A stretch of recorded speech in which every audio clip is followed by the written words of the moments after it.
We are looking today at how to form healthy habits that last longer than your New Year's resolutions. I mean, I'm pretty guilty of that. You kind of start out January like, yeah, I'm gonna do this. It's gonna be great. I'm gonna get this done. I'm gonna change my life. It's gonna be incredible. I'm gonna be this new person.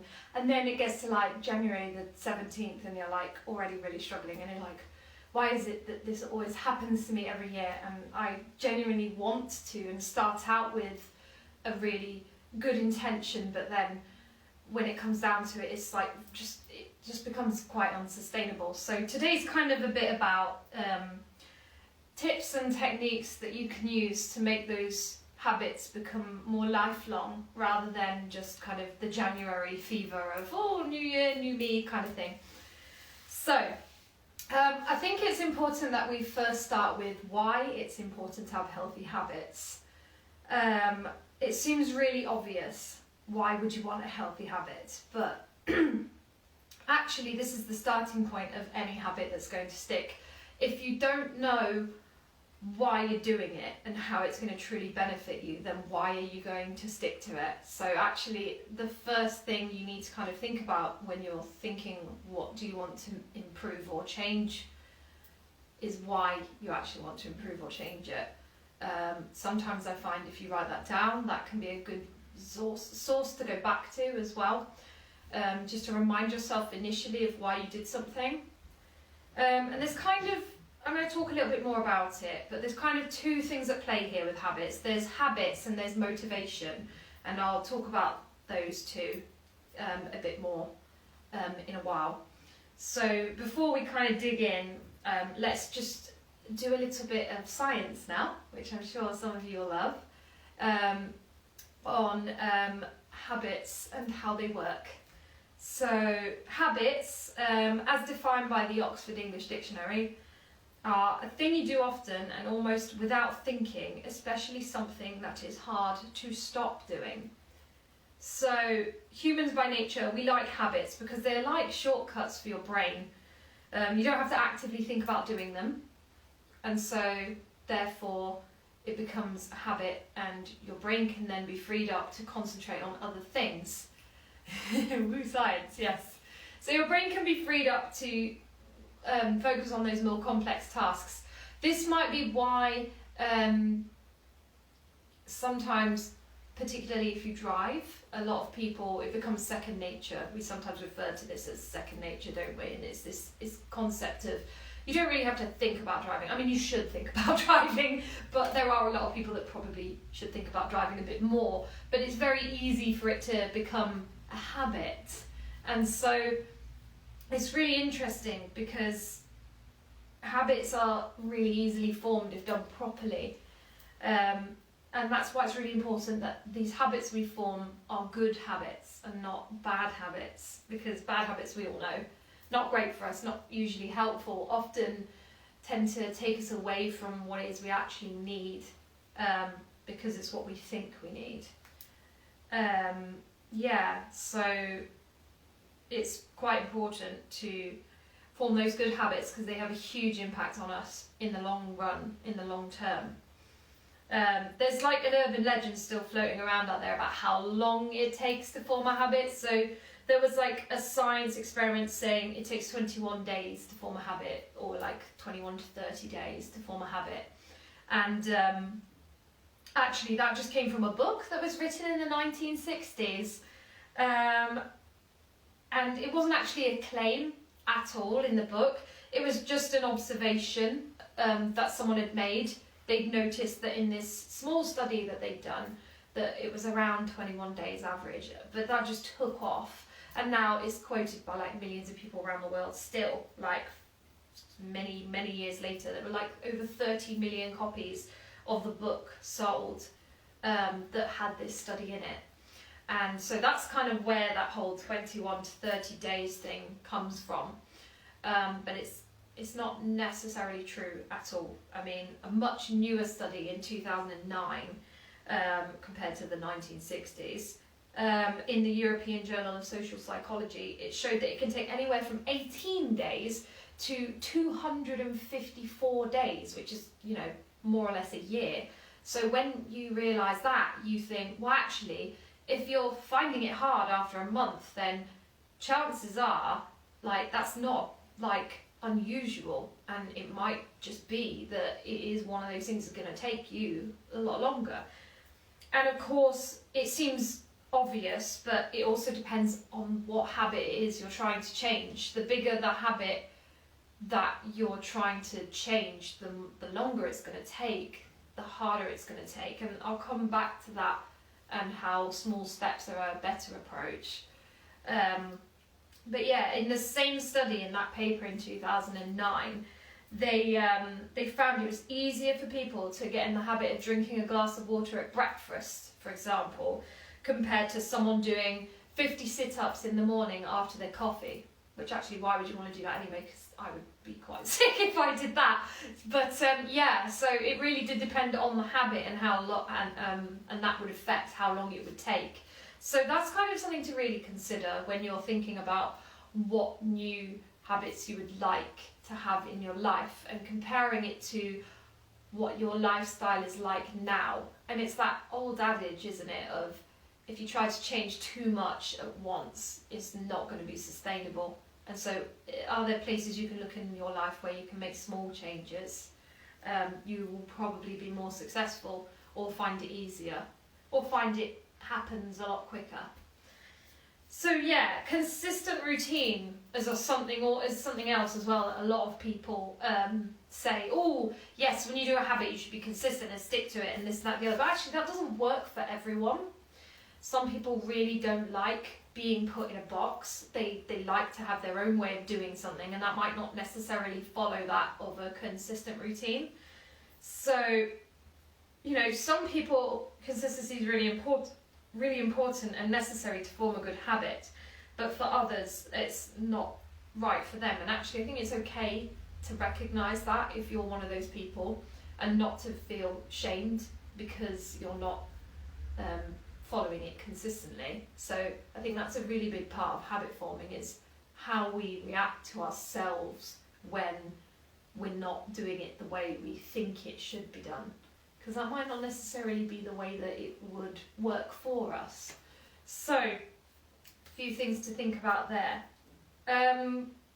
So why is it some habits are harder to break than others? That's such a big question. I mean, a lot of people would say why are good habits really hard to form, and why are bad habits really easy to form.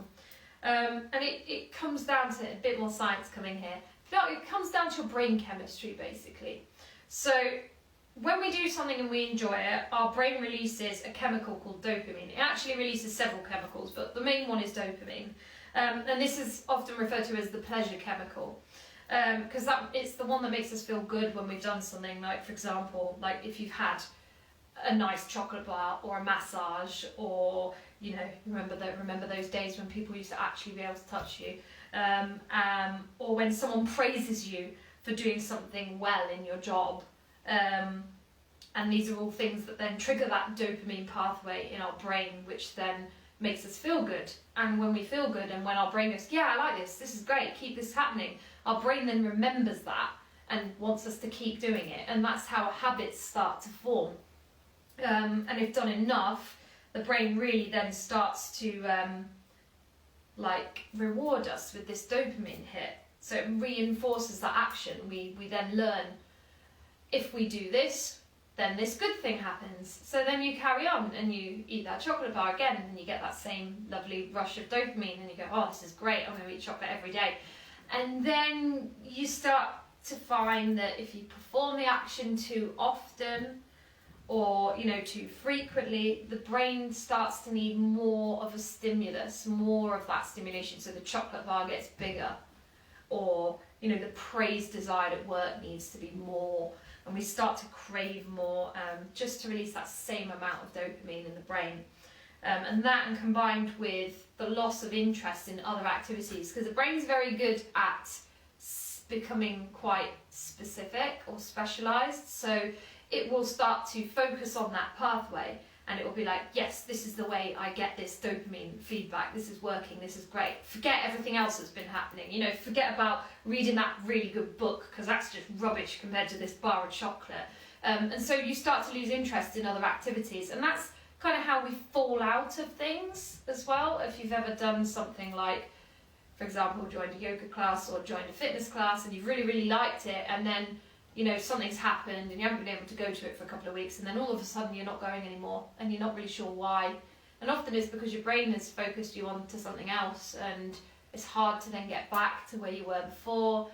There's a lot of other emotions going on in there, perhaps guilt or feeling like a failure sometimes crop up as well, and we'll talk about those a little bit later. So anyway, back to that dopamine pathway. So you have the loss of interest in other activities, and then habits start to then become addictions, and that's where we need to be careful, because habits are good, especially if they're good habits. Addictions are not good. If you become solely focused on one thing, it's almost like tunnel vision on that one thing.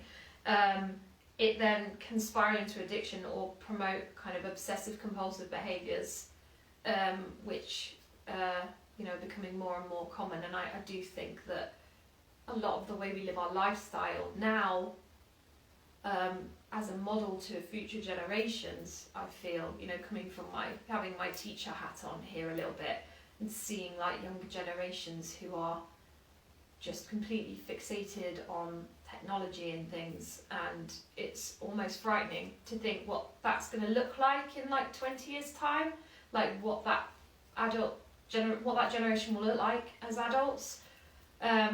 So yeah, it's something to be mindful of when forming habits. We certainly don't want to go down that path of addiction. So again, things like mindfulness and yoga are really good at kind of making us reflect inwards and see whether that's something that we maybe are doing to ourselves, or maybe it's something that we notice that we can then go, oh, hang on a minute, this might be, I'm starting to enjoy this a little bit too much. Maybe I should regulate or self-regulate. And so, you know, yoga and things like that can give you those tools to self-regulate your habits, or even to motivate you to continue if you're kind of struggling to keep going. Yeah, so also just a little disclaimer, if you think you may have some sort of OCD or psychological kind of issue, if this sounds a bit like you, there's a great website called Time to Change which you can go onto, and there's some really nice forums on there where you can talk to other people about their experiences, and you can kind of share your own if you have any, and it's a really nice way of support. So that's kind of my little thing to put out there. You've also got the Mind charity as well. They do some amazing things around mental health. The Samaritans as well are a really good source and resource if you feel you need any help or you're struggling with addiction or addictive habits. So I just thought I'd mention that there. So you've decided you want to change something. You've decided you want to cultivate a good habit. What now? So there's loads of advice flying around, especially this time of year, and you know, as we get closer to the new year as well, about forming good habits. Some of it's useful, some of it's not particularly useful. In yoga, I'm often saying, in my classes, I'll say, what works for one person might not work for someone else. So for example, if we're all in downward facing dog, someone might be in child's pose because they just want to have a break on their wrists, or you know, maybe their hamstrings are feeling a bit tight and downward dog is just not doing it for them. And I'm always promoting that. I'm always saying, listen to your body and make sure that you are doing what feels right for you. And what feels right for you won't necessarily be what is for the next person. And actually that is a really good concept to apply to like habit forming strategies. For example, one piece of advice that gets kind of thrown around a lot is replace a bad habit with a good habit. And I think the thinking behind that is that a bad habit is obviously something you can't control because you want that feedback, that dopamine hit, you know, that mechanism. You're trying to break that habit and you can't. So you just replace the bad thing with something good, and therefore then you end up you're doing the habit, you're still getting the dopamine reward, but it's something good instead of something bad. So, instead of smoking, you're like eating celery. That's like a really random replacement there. Probably not going to work because it's a bit too different either. But I personally know that for a fact that doesn't work for me. Because I know that if, for example, someone wanted to replace eating crisps with unsalted popcorn, which is obviously a lot healthier than crisps, the habit actually isn't the problem. It goes deeper than the food item. It's the experience. So it's like the opening of the crisp bag, the texture of the crisps, the flavours of the crisps. This technique wouldn't work for me because it's too similar to the original feeling of opening a bag of crisps, but instead you're opening a bag of really unappetising looking unsalted popcorn. So eventually your brain is just going to go, yeah, you know what, I know this tastes like rubbish, I don't want that, let's go for the crisps. And then you just end up going for the crisps.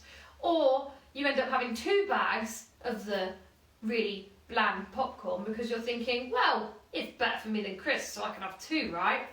Yeah, we've all been there where we think, oh, it's really good for me, so I can have loads of it. Not necessarily the best technique, but again, I just think that whole replace bad habits with good isn't necessarily a great way of looking at it. I actually think that you need to look a little bit deeper at why you have that habit, where it's come from. Do a little bit of self-exploration there. So yeah, I'd rather just go completely like not have crisps if that was the situation. I'd not have any and then replace it, then rather than replacing it with a poor substitute that's just going to serve as a reminder of what I've lost. It doesn't always work, but what I then do is slowly reintroduce it and then just keep it in check. If I notice it starts to get a little bit out of control, like I'm having 1 or 2 bags of crisps a day, for example. I mean, I'm not even really a massive crisp person, so I don't know why I've suddenly gone on to crisps, but there you go.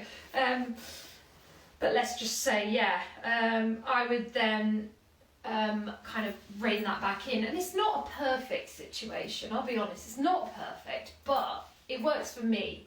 And what works for me might not work for somebody else, and I'm completely aware of that. It's kind of just a bit of trial and repeat and trial and change, and actually it's not about the process, it's a lot of it is about your mindset, and a lot of it is about your attitude towards yourself when you do slip up, or when you do notice that those habits are creeping back in that you don't want. Again, I'll come back to that in a little bit, I keep kind of edging towards that, but yeah, let's go a little bit further then into some tips. I did a little bit of digging into the subject of habits further, and I found some nice tips. James Clear writes that the most important part of habit building is staying consistent. So that doesn't mean doing it every day, it means like a sustained effort over time. And when you start a new habit, it's important that you just pick a habit that's easy to do, like really easy to do. Like so easy that you're basically laughing. And, for example, like if you want to do more exercise, just try exercising for 1 minute a day to begin with. I mean, everyone could exercise for 1 minute a day. It's so easy, it's laughable. But you're more likely to stick to it. Exercise for 1 minute a day. Want to write more? Maybe write 3 sentences. In today, or if you want to eat more healthily, that's a common one. Why not aim for 1 healthy meal for the week instead of trying to change the entire week in the first instant? It doesn't matter about how small you start. I know the results might seem a bit like the thing everyone focuses on to start with, but the important thing is that you're taking a tiny step in the right direction. And small steps, small sustainable steps are more likely going to get you to that effortless habit of, for example, when we all get in a car, we automatically reach for our seatbelt and put it on. We don't even have to think about that. I mean, I certainly hope that we do. And I just think that if you wanted a habit that was that good to kind of be that automatic that you don't even have to think about it, then it's important to start small. So for example, like if you know you're one of those people that like needs to drink more water, I think I'm definitely one of these people that always needs to drink more water. Just start with one small glass and you can build it up, and build up when you have it. So maybe your small glass happens to be first thing in the morning with your breakfast, and then you might have one when you get to work. So you start off with like a week or so, one small glass of water at breakfast. The next week you might do that glass plus one more when you get to work, and so on, and build it up slowly. And if you find it becomes too much, just drop it back down again. It's not a sign of failure if you have to adjust your plan because it's not working for you. That's actually a sign of being in tune with your body, being in tune with your mind, and noticing when something isn't working and then doing something about it. It's actually being quite proactive. So yeah, try not to do too much at first. I've sort of touched on that already. So, it's January the 1st, 2021. And you're thinking, yeah, this is going to be my year. And you want to get your money in order, you want to do your diet right, you want to get new clothes, new look, new hobbies, all at the same time, right? It's not going to work, is it? It's going to leave you struggling to adjust to all these changes and then feeling like a failure when it all just comes crashing down. So don't do that method. It's not going to work. What you will probably find better is if you just make a list. Like you could do this today or something. Just start by making a list of all the things you'd like to work on, and then cross them all out till you're left with like the top 4 to 6. And then you've got 12 months in a year. It doesn't all have to be done in January. Spread them out across the year.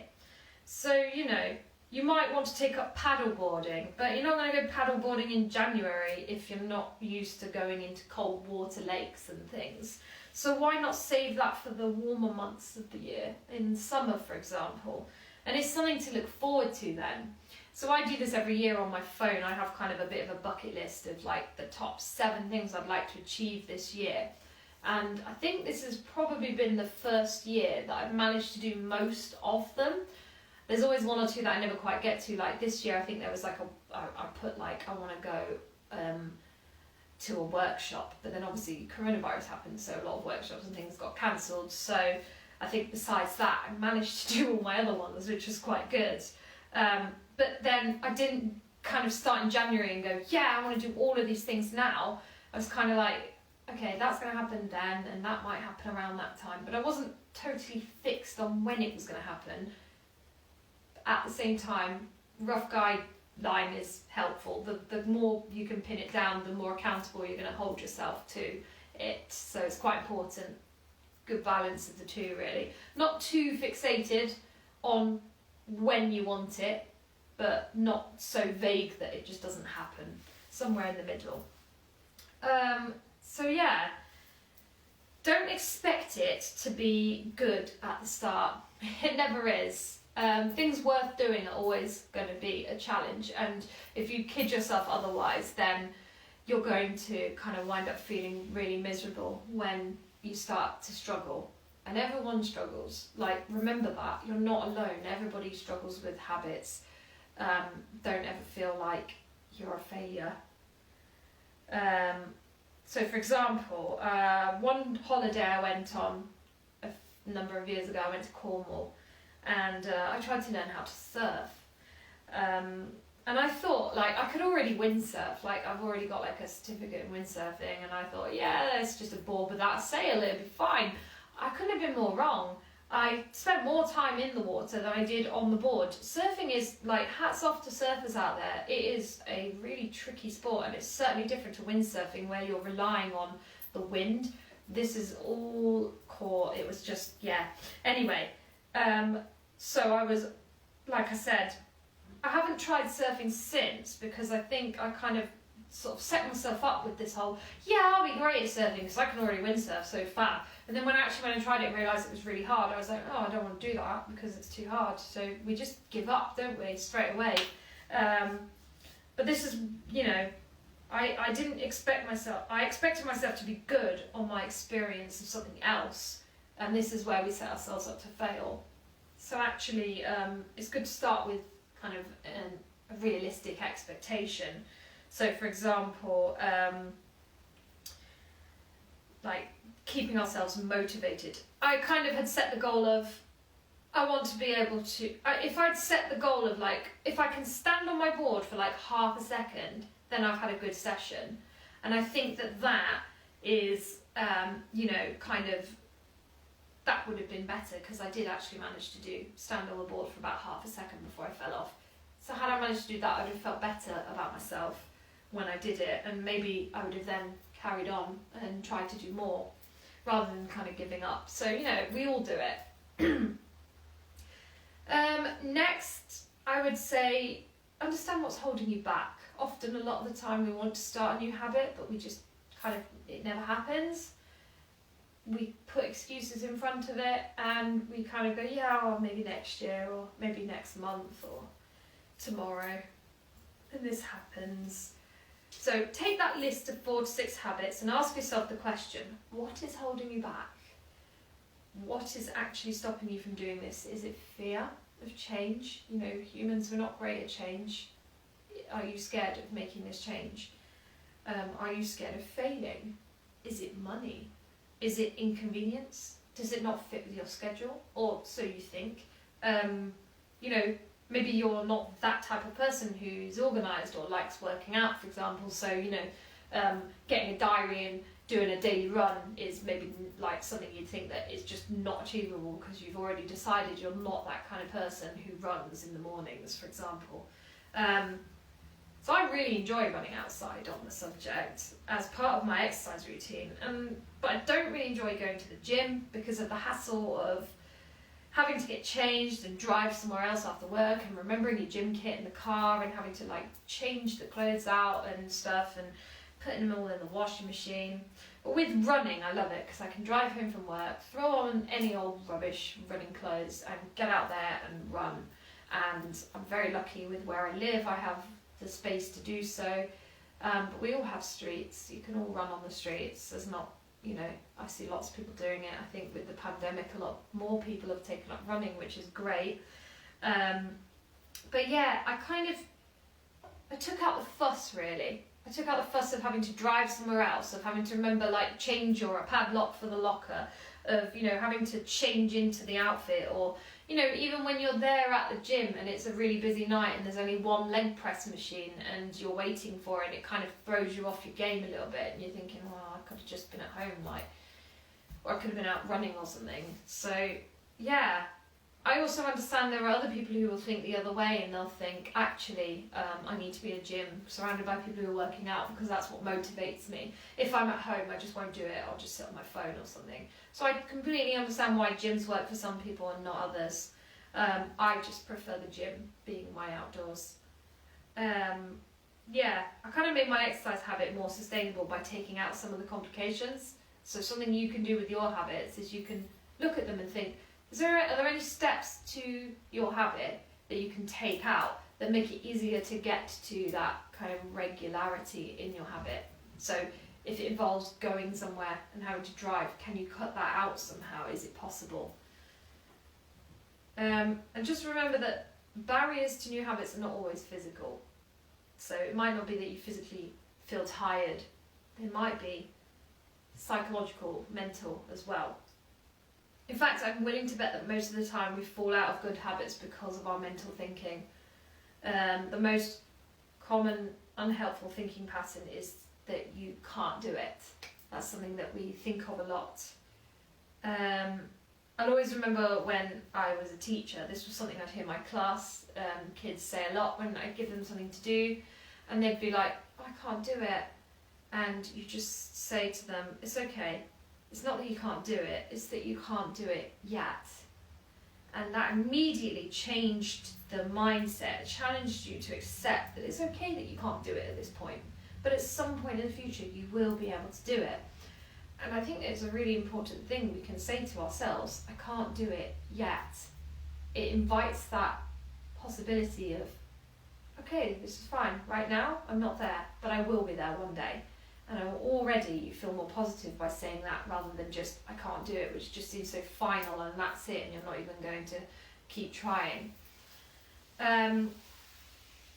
So yeah, having a growth mindset is kind of what that is. Having an approach to things with that growth mindset can really help with that good habit forming. Yoga is actually a really good way of doing that. It's a good way of building up this growth mindset. For a start, it's not a competitive sport, so you don't have to feel like you have to be good at it, no matter what social media might be telling you. Secondly, with the right teacher and guidance, you can begin to cultivate this attitude of being content with where you are and being present in this moment, and all these things can help us cultivate this kind of good, positive mindset about ourselves, and that then leads to us forming those good choices and good habits that we then form. In yoga, we call it Santosha, being content with where you are, being happy with all that you have and all that you can do in every moment, and recognizing that this will change, realizing that nothing is permanent as well. It can all be very liberating, realizing the impermanence of everything, knowing that you will get better, you will improve with the right measure of concentration and attentiveness. And this is the next one that I'm kind of leading to, and I have sort of touched on a little bit, is knowing what to do when you fail. Because it's when you fail, not if you fail. Everybody falls, everybody has those kind of setbacks. And they're okay, they're a part of the process of forming a habit. You know, if you weren't having setbacks, I would be concerned that your habit is a little bit too easy. And maybe you need to make it a little bit more challenging. So setbacks will happen. I'm not being pessimistic, but it's just being realistic. Another line I used to tell my students that I really like was that FAIL stands for first attempt in learning. So it's that idea of, yes, you're going to fail, but that's just the first attempt. You just got to keep going, got to keep trying. And you know, mental resilience is some of these 10-year-olds I used to teach, and you know, all kinds of ages. And I think children are kind of most of the time better at bouncing back than adults, and I know that's a lot to do with how the brain is formed and how we, you know, get sort of stuck in these modes of thinking as we get older.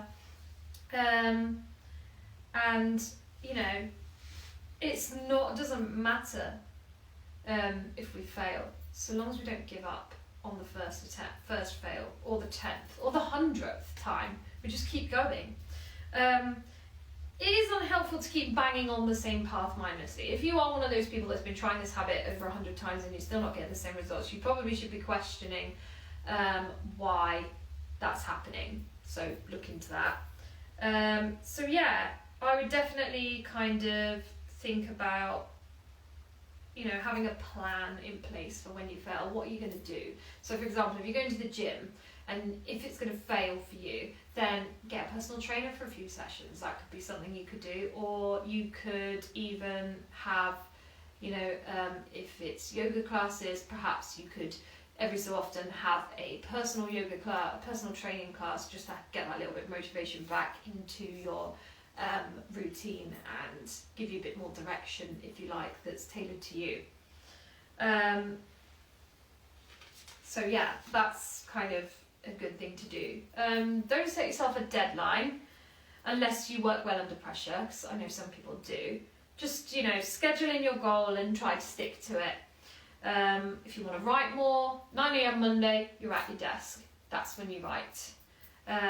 If you want to do yoga, pick a time and a date that works for you that you can do every week and stick to it. I know that's not always easy with people's schedules, but even if it's you can't make it to the yoga class, you do the yoga at home. And, you know, put it on your calendar. Like I said in your previous live stream, if you're not sticking to the things you scheduled in for yourself, it's kind of like you're saying that you don't deserve that happiness. And I know that we all definitely deserve happiness, especially after the year that we've had. The important thing is the bounce back. Failure is part of being normal and it's part of being human. Accept that, set yourself a specific timely plan for bouncing back, and you'll be on your way before you know it. You know, there's the old Japanese proverb that says, fall down 7 times, stand up 8. And I really like that, kind of just sums that up in a nutshell. Next tip is to stick to the plan, kind of. So, if you're not sticking to your schedule, it's not the individual impact of that. It's the feeling of never getting back on track that makes your goals feel impossible. It's important to stick to the schedule, even if you're not doing it fully. So let's say you haven't got time to do a full yoga class. Just close your eyes and work on your breathing for like 2 minutes. It's not the same as a full yoga class, but you've still stuck to it on your schedule. If you can't make it to the gym, do a few squats or run up and down the stairs a few times. Every time you have to go upstairs, run up them that evening. If you get injured, because that happens a lot in January, we all kind of start out like, we go a little bit too gung-ho, and then injuries happen. If you have an injury, work out another area of the body. So if you've got like a leg injury, maybe you could do an upper body workout that day. If you don't have the time to finish your current project that you're working on, just spend 10 minutes on it instead of 60.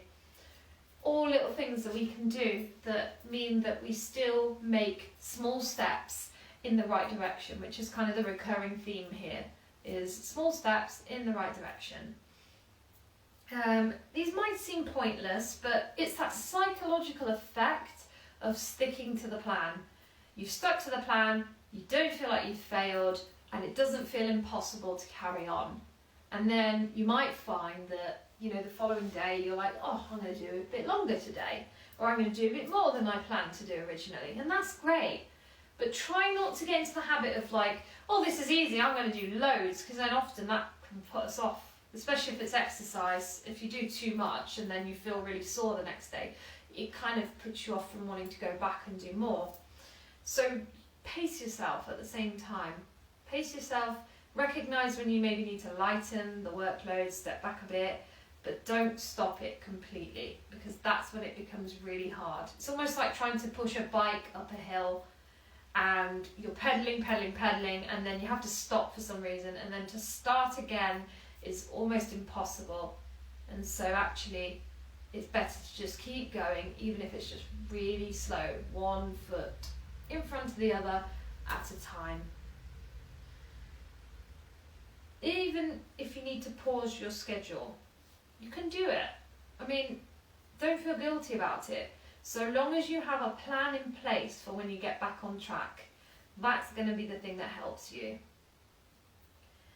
Try to remind yourself without judgment. If you're serious about setting a goal, pausing it is going to set you back. You have to accept that reality. It will set you back and make it harder, just like that bike up the hill. If you're prepared for that, then by all means pause it. If you're starting to think, maybe I could just ease up a little bit this week and do a bit of a lighter workout, for example, or maybe not write as much if you're working on a project or something, it's better than doing nothing at all. Another thing that is great to have in life, but I know is not always kind of accessible to everyone, is having a Mr. or a Mrs. motivator. So, we all know if we have someone who can hold us to account, we're more likely to stick with something. So, it could be your partner, your mum or dad, even the dog.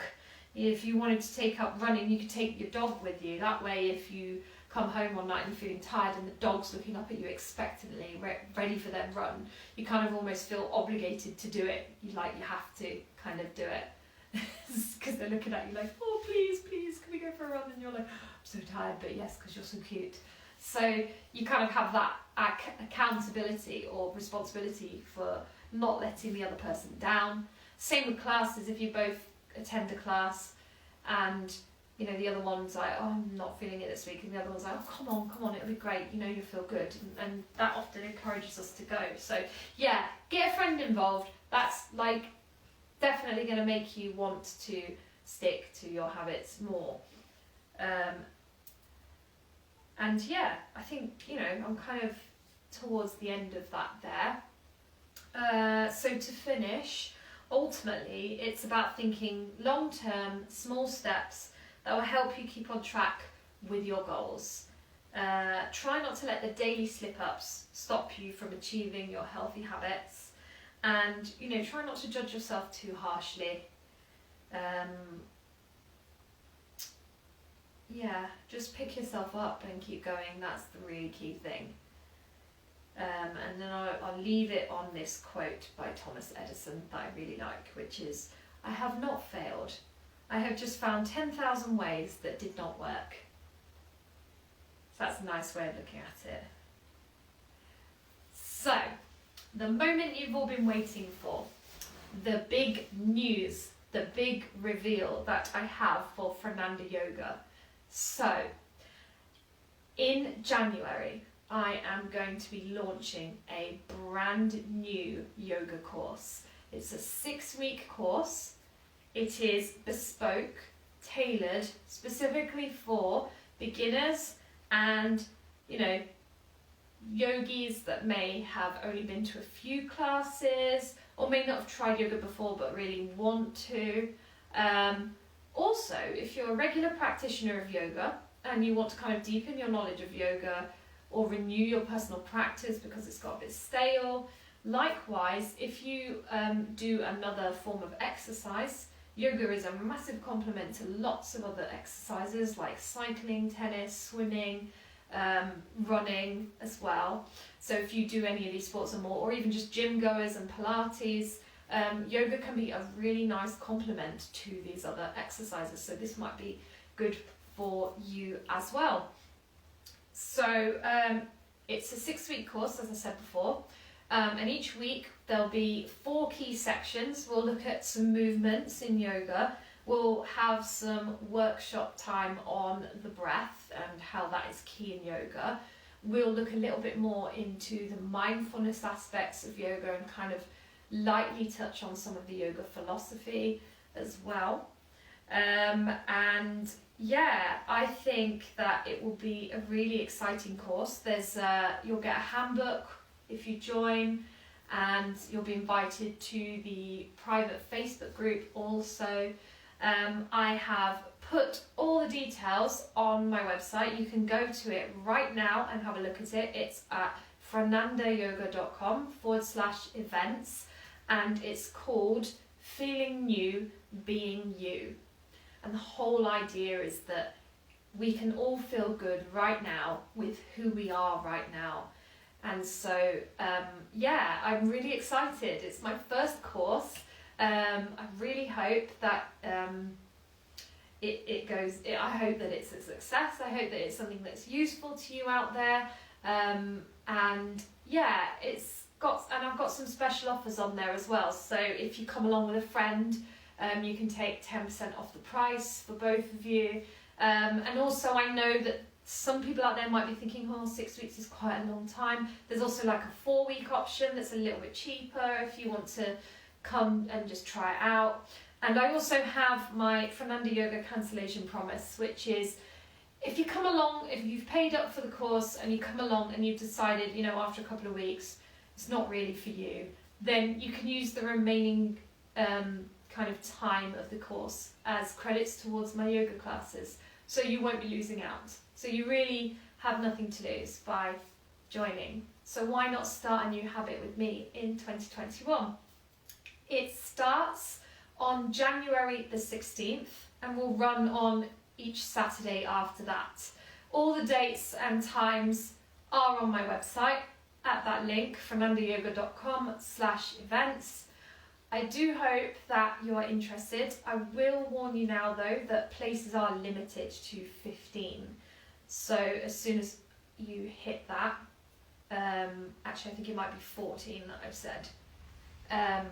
So as soon as that number is reached, then the course will close. However, if it proves to be really popular, I might run it again later in the year. So I'm really excited to share that with you.